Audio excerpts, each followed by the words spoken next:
Daredevil Born Again, Season 1, Episode 3.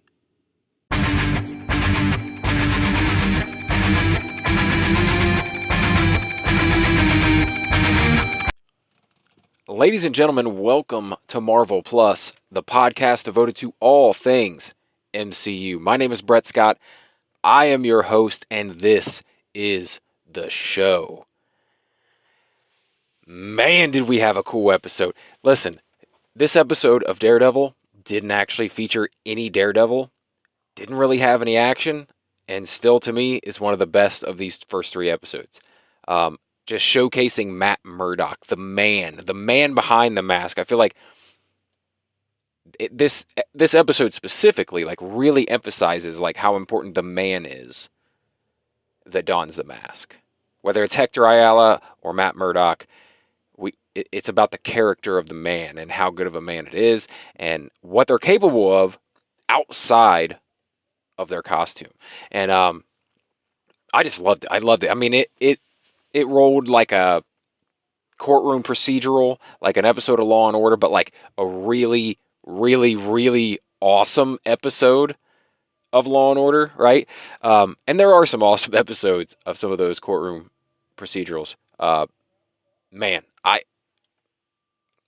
I really enjoyed this episode. Super dark and heart-wrenching. Tough episode to watch at points. And it was just great, man. And just, dude, the actor who plays White Tiger, who sadly is no longer with us, it sucks we'll never get to see this guy again, because what a fantastic performance. Like, it was emotional, it was raw, it was good, man. It was good. And when he meets his end, it's really sad. Like, you care about this character. You want him to make it. You want him to, I don't know, he's just such a good dude. And with that opening sequence, kind of getting to know him and the story about Puerto Rico and the frogs, and man, I just, we're going to go through this episode a little bit, kind of beat for beat, and talk about it as we go. Let's just jump into it.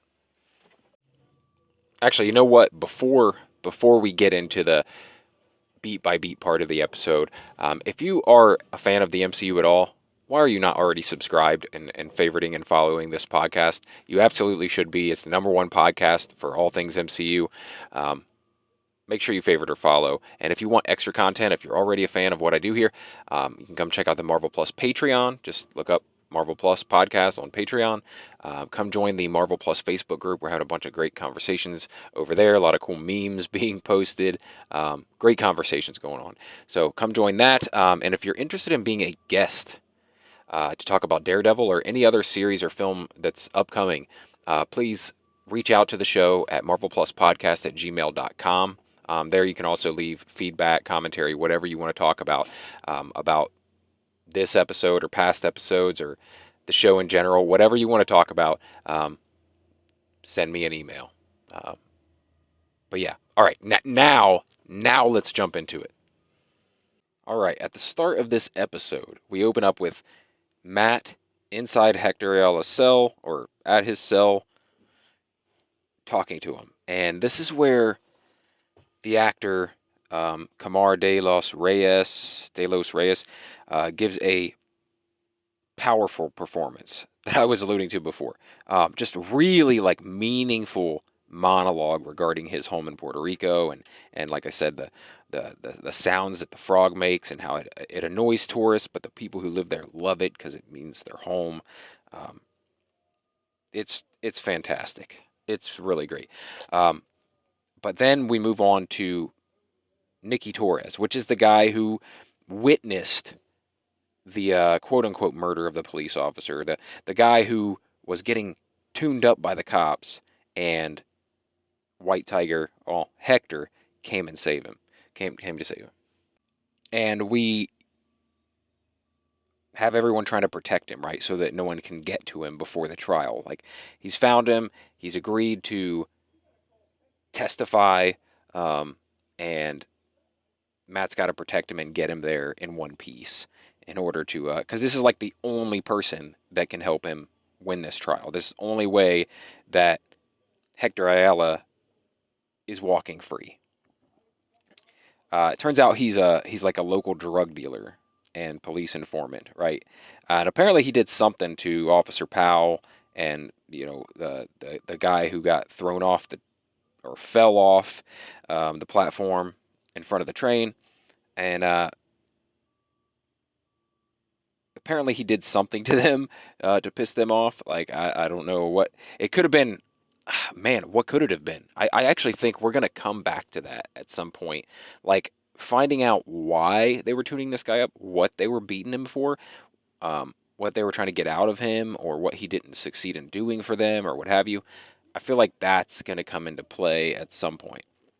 But you could see that Officer Powell's still like pretty sore from being the hell beat out of him by Matt Murdock, and he emphasizes, or at least the cops that are kind of in on this thing, behind this thing, the guys like with the Punisher tattoos on them, they keep reiterating how they cannot let Torres take the stand. If Torres takes the stand, they're going to be found out or whatever. They can't let him get up there. They've got to take him out. And he sends some guys, like some of the cop guys or some other thugs or whatever, he sends after Torres. But luckily, ex-detective Cherry is able to get him there safely with a little bit of like sleight of hand, right? He pretends he's in one vehicle and they're actually in another one, gave him the slip. And so they make it there. But unfortunately, Torres, he gets cold feet on the stand right at the last second, and he lies. He says that like he wasn't there. It never happened. Likely because the room is full of NYPD officers who are staring him down, and he knows what'll happen if he does something about it. One of those officers bends over to say something like to someone, and you can see that he has that Punisher logo tattoo on his neck. So definitely something's going on with the cops, with this Punisher cult or whatever the hell. But yeah, Torres completely flips on him. So following that, Matt's like distraught. He's like, I mean, we can't win. How can we win without this? He and his partner or assistant and Detective Cherry, they're sitting around there trying to figure out like what are our next steps, because like that was all we had to win this thing. And Matt comes up with an idea without telling them what he wants to do. So with like no other option, Matt does the unthinkable. He's got Hector Ayala on the stand. He's questioning him, and he plays the wild card, right? He pulls out the white tiger mask, which was something that they got purposely removed from the trial so that it couldn't be used against him. But now it's like now Matt's like, this is the only path forward, is to lean into what kind of a person this guy is, that he is a vigilante for justice, that he goes out and protects his neighborhood at night, that he does good all the time, including many times with sworn testimonies that he has helped officers.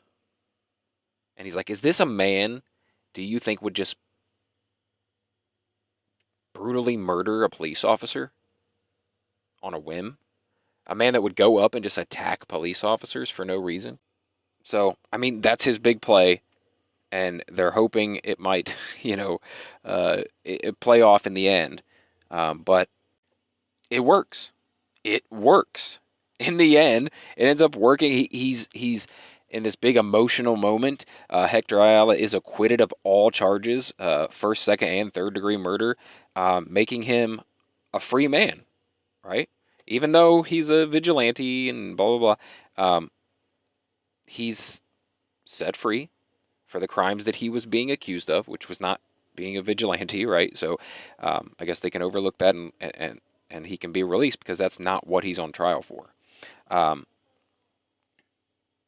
We cut to Wilson Fisk, who he's not really given a whole lot to do this episode. There's not a lot of Wilson Fisk in this, but he's pissed off that, for one, this guy's a vigilante, and number two, allegedly killed a cop, and now he's getting away with it. He's going to be out there being a vigilante again, and he, in not so many words, kind of basically says he's going to take care of this. He's going to make this right.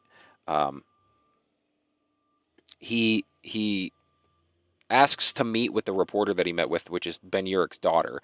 He asks to meet with her for another interview and kind of gives his thoughts about the trial. And I don't know if Fisk has anything to do with what happens to Hector Ayala or not, um, but his freedom doesn't last for long. Knowing full well that his secret identity is, out there and everyone knows who he is, where he lives, like everything about him, he decides he's going to keep doing his vigilante thing. He's not going to stop, even though Matt warned him. And then in this terribly heart-wrenching scene, he has his suit on. It's like slow motion. He dons the mask, and it's like White Tiger is back, baby. Like he he hears a lady scream. He starts to walk towards the noise, or at least look towards the noise. And into the frame, a pistol to the side of his head, and the trigger is pulled. Ugh.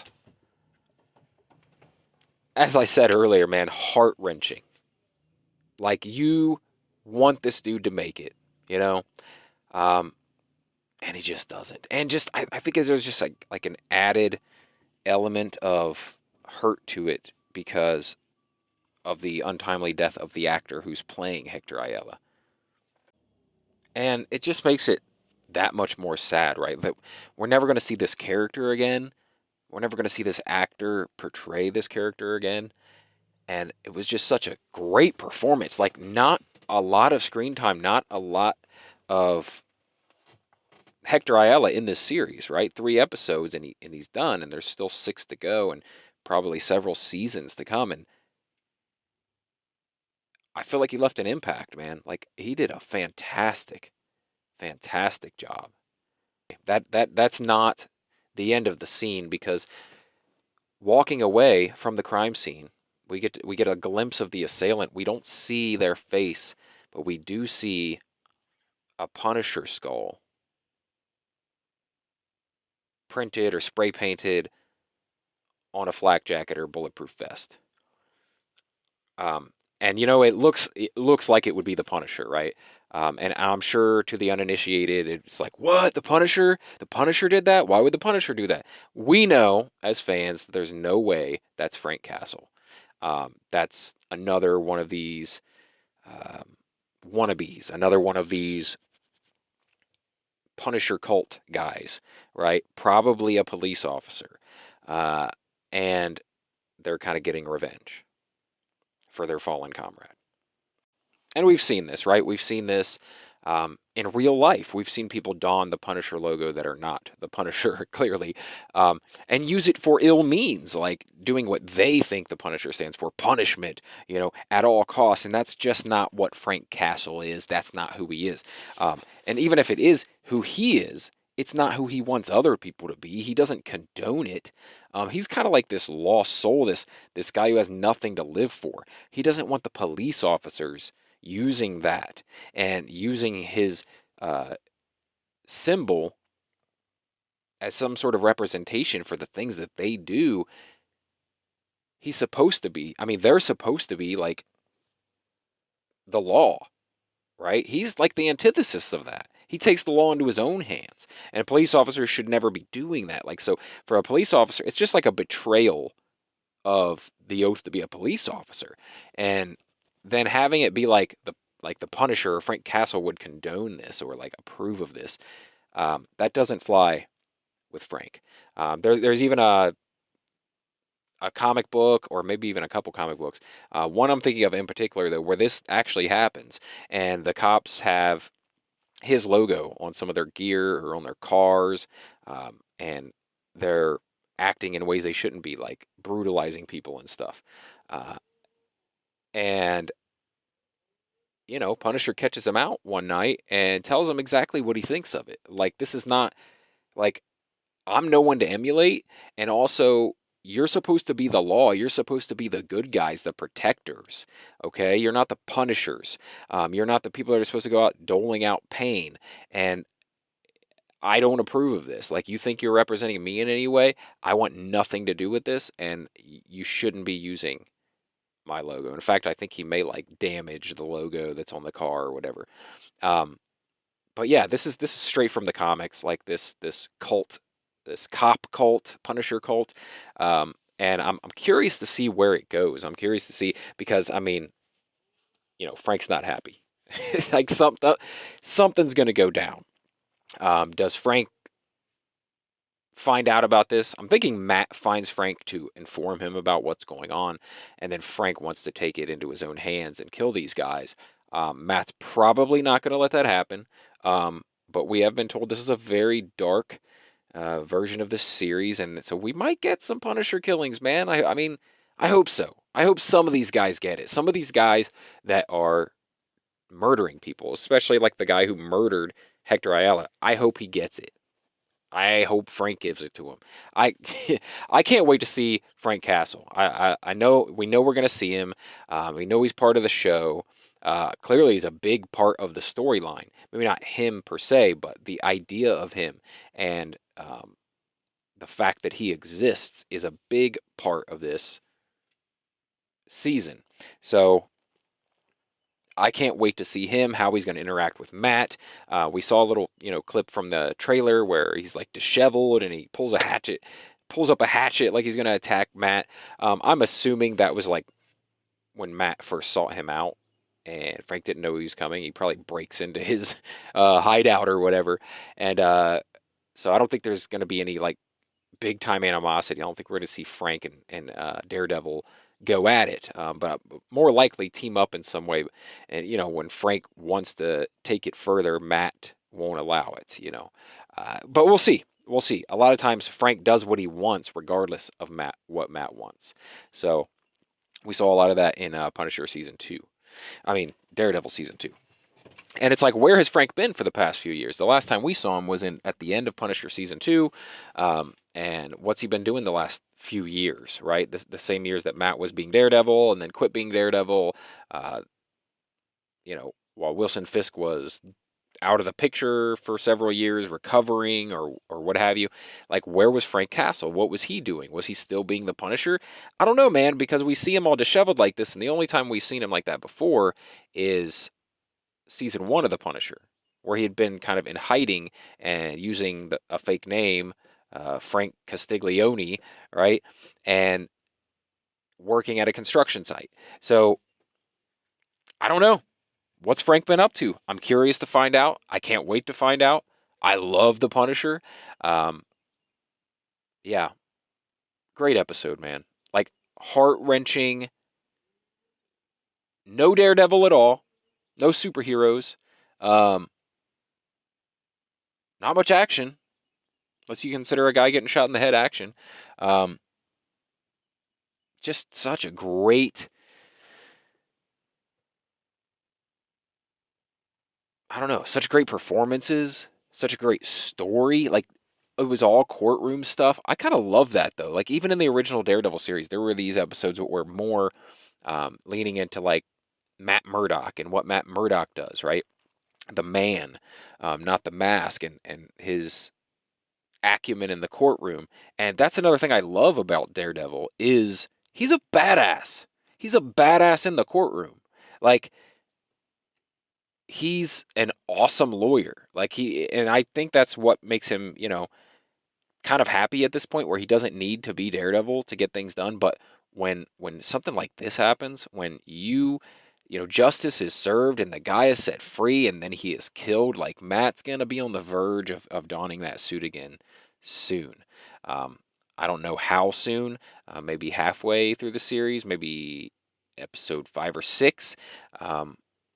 But it's gonna happen. It's gonna happen, and Daredevil's gonna come into the picture. And like I said, I hope he gets some blood on his hands as well. Ah, I'm excited. If you guys want to talk more about this, come join the Marvel Plus Facebook group, Marvel Plus Podcast. Just search Marvel Plus Podcast in Facebook. Also, I have a show coming up where I'm going to be discussing Captain America, The Brave New World. Captain America, Brave New World, which has been out for over a month now. I'm going to be doing it live at Fan Expo Cleveland in a little over a week. I'll be doing that, and I cannot wait to talk about this. I've been holding it all in. I'll tell you, though, right now, I really enjoyed it. I really enjoyed it. Is it the best Captain America movie? Absolutely not. That's pretty damn near impossible, honestly, at least for me, because for me, the Captain America trilogy is the absolute pinnacle of the MCU. It is the best of the best of, especially of like, solo films. Of course, there's the big Avengers films, which kind of in a different league, so I don't really rank them against each other, but I'm telling you, I mean, Winter Soldier, probably my favorite MCU film, period. The other two, awesome, awesome movies. So, Brave New World's, it's my number 4 of 4, but it's up against my absolute favorite things in the MCU. So, I really enjoyed it, though. Like, I've watched it like 3 times, and every time I still enjoy it. So, I don't know why there's so much negativity around it. Maybe it's because people already had shitty expectations of it. Maybe it's just because it wasn't that good, man. I mean, I don't know. Maybe I'm just, I'm a shill, as Ryan says. Ryan Versari likes to call me. I think this Daredevil series, though, is top tier MCU, top tier. Like, I like this so far better than Captain America: Brave New World. I even like it so far better than Your Friendly Neighborhood Spider-Man. But this year has been banger after banger for me. Like I said, Friendly Neighborhood Spider-Man, awesome, completely unexpected and awesome. Brave New World, really, really good. And then Daredevil, so far, chef's kiss. I could not be more happy with this series. Maybe that's just the shill in me, but I don't care. It is what it is. Let's talk about it, though. Come check out the Marvel Plus Facebook group, because I want to get some more conversations going around the Daredevil Born Again series, and I want to talk to you guys over there. So anyway, that's going to do it for the episode. Thank you guys so much for listening. As always, my name is Brett Scott, and this has been Marvel Plus.